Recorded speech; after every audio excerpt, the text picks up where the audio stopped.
फिर कुछ स्ट्रक्चर्स हैं, जैसे जितना भी कोई कुछ करे, कैसे बोलेंगे, कभी कुछ बोलना हुआ, जितना भी तुम जितना भी बोल लो, तुम जितना भी कर लो, मैं तुम्हारी बातों में नहीं आने वाला। एज मच एज, उसके बाद सब्जेक्ट, फिर वर्ब। ठीक है, जैसे मैंने जितना भी प्रयास किया या कोशिश की, मैं उसे मना नहीं पाया। तो एज मच एज सब्जेक्ट हो गया आई, वर्ब हो गया ट्राइड, कम। ठीक है, I couldn't convince her. As much as I tried I couldn't convince her. ठीक है, बिल्कुल स्ट्रक्चर के हिसाब से। वो जितना भी समझाए मुझे फिर भी समझ नहीं आता, तुम जितना ही समझाओ मुझे समझ में नहीं आता है, तो वो जितना भी समझाए तो होगा as much as he explains, third person singular में तो एक्सप्लेन्स, ऐसा क्या, I still don't get it, I just don't get it, मुझे समझ में नहीं आता है।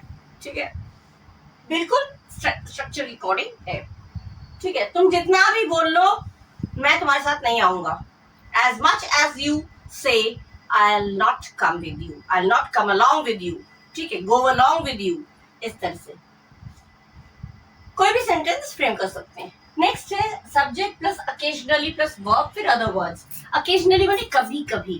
ठीक है, कभी कभी मैं कभी कोई बहुत गुस्सा हो जाता हूँ, बहुत लोग एक्सेप्ट करते हैं, गुस्सा हो जाता हूँ, बहुत लोग एक्सेप्ट नहीं करते, मैं गुस्सा नहीं होता, लेकिन गुस्सा होते हैं, तो मैं कभी बहुत गुस्सा हो जाता हूँ। आई अकेजनली गेट एंग्री, आई हो गया सब्जेक्ट, अकेजनली, फिर गेट हो गया वर्ब, और एंग्री अदर वर्ड्स में आ गया एंग्री। आई अकेजनली गेट एंग्री, कभी कभी तुम बहुत गुस्सा हो जाते हो, यू अकेजनली गेट एंग्री। ठीक है, कभी कभी वो बहुत अजीब सा बर्ताव करती है, तो कभी कभी के सब्जेक्ट हो गया शी, अकेजनली बिहेव, वर्ब हो गया बिहेव्स, ऐसा आ गया third person, strange, she occasionally behaves strange. इस तरह के और बहुत सारे स्ट्रक्चर्स मैंने अपने वीडियो में अपलोड कर रखे हैं, अगर आप लोग को और पढ़ने हैं तो मेरे चैनल में विजिट जरूर करिएगा, सब्सक्राइब नहीं किया तो सब्सक्राइब करिएगा, खूब पढ़िएगा। Thank you.